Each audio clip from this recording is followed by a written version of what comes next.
ซุปមីសូសាច់ជ្រូកច្រាំជាមួយទឹកហូរមួយមុខនេះហើយខ្ញុំជឿថាបងប្អូនអត់ដែលស្គាល់ហើយក៏អត់ធ្លាប់ធ្វើញ៉ាំដែរមួយមុខនេះរសជាតិរបស់គេគឺថាឆ្ងាញ់ខ្លាំងមែនតើហ្មងហើយរបៀបធ្វើគឺងាយតែបងប្អូនប្រហែលជាខ្ទង់10នាទីអីហ្នឹងគឺរួចរាល់យើងញ៉ាំបានហើយសម្រាប់គ្រឿងផ្សំដំបូងហ្នឹងគឺមានជាសាច់ជ្រូកគឺខ្ញុំប្រើជាសាច់ស្មើមុខអានេះវាអត់សូវមានខ្លាញ់មែនទេប៉ុន្តែបើសិនជាបងប្អូនចង់ប្រើជាសាច់ជ្រូក3ជាន់ក៏បានដែរសាច់ហ្នឹងខ្ញុំដាក់ប្រហែលជាមួយខាំកន្លះកិនវារៀងម៉ត់មិនល្មមអញ្ចឹងឬក៏មិនអញ្ចឹងទេបងប្អូនចង់យកទៅច្រាំក៏បានដែរបន្តមកទៀតយើងមានជាតាហ៊ូកៅដាក់វា3-4ដុំយើងញិចវារៀងម៉ត់អញ្ចឹងមកសម្រាប់មីសួរនេះគឺខ្ញុំប្រើ2កណ្ដុំតូចៗយើងត្រាំជាមួយទឹកក្តៅអ៊ុនៗអញ្ចឹងហើយខ្ញុំដាក់ទឹកត្រជាក់លាយជាមួយទឹកក្តៅបន្តិចត្រាំវាប្រហែលជាខ្ទង់2នាទី3នាទីអីហ្នឹងយើងស្រង់វាចេញលាងទឹកមកទឹកពីទឹកទៀតមកទុកម្ដុំសិនគ្រឿងបន្តមកទៀតគឺមានតែខ្ទឹមសម្ទេសក្រូចឆ្មាជាមួយនឹងជីផាន់ស៊ុយអីហ្នឹងបន្ទាប់ពីយើងដាក់ដាំទឹកពុះហើយយើងដាក់សាច់ជ្រូកច្រាំឬក៏សាច់ជ្រូកដែលយើងបានកិនណាដាក់ចូលហើយយើងកូរវារៀងបែកនៅក្នុងទឹកហ្នឹងបន្តិចមកចាំយើងដាក់ទៅហ៊ូដែលយើងបានញិចឲ្យបែកស្រាប់ហ្នឹងយើងដួសទឹកក្តៅដាក់ចូលទៅក្នុងចានបន្តិចមកបន្ទាប់មកយើងកូរច្បល់វាឲ្យសព្វសិនចាំចាក់ចូលទៅក្នុងឆ្នាំងទឹកស៊ុបរបស់យើង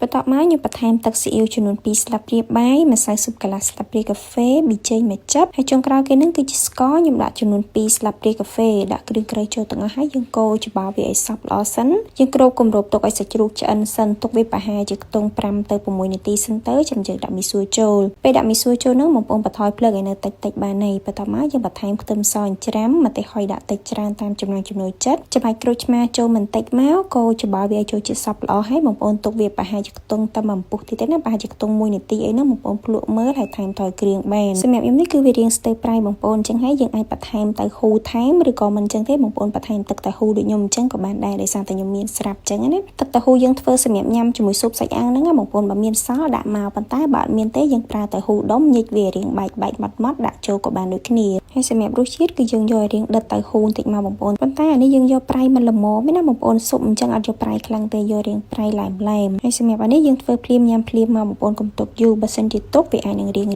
ញ្ចឹងទៅហើយវីដេអូរបស់ខ្ញុំក៏មានតែប៉ុណ្្នឹងដែរបងប្អូនកុំភ្លេចសាកមកមុខនឹងធានាថារសជាតិគឺដឹងតែជាប់ចិត្តហ្មងអរគុណច្រើនជួបគ្នានៅវីដេអូក្រោយៗ